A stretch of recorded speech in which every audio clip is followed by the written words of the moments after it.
All right, so we had a few bats here in the gaps left to let water flow between our house and our decking.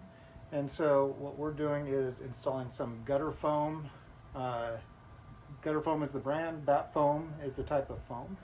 So it's kind of this wedge that you can put up in these crevices in order to make it so when the bats aren't in there, they can't come in there and start living in there overnight. So we're doing this during the day.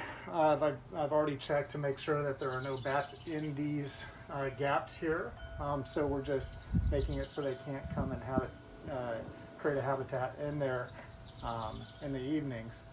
And then the ones that are remaining, there is one bat further down that we're not disturbing.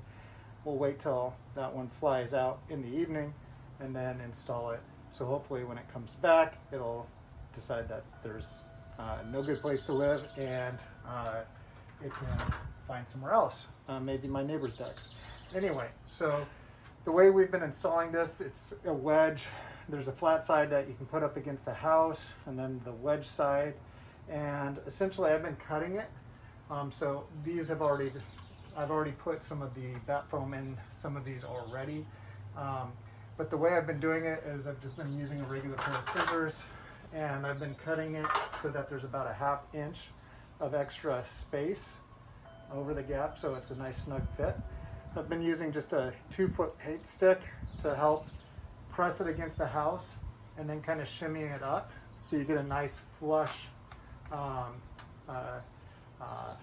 fit in there.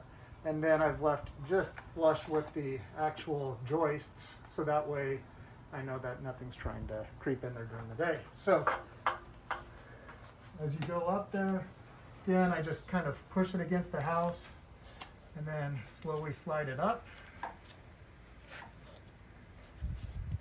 in there. Again, paint stick seems to work pretty darn well.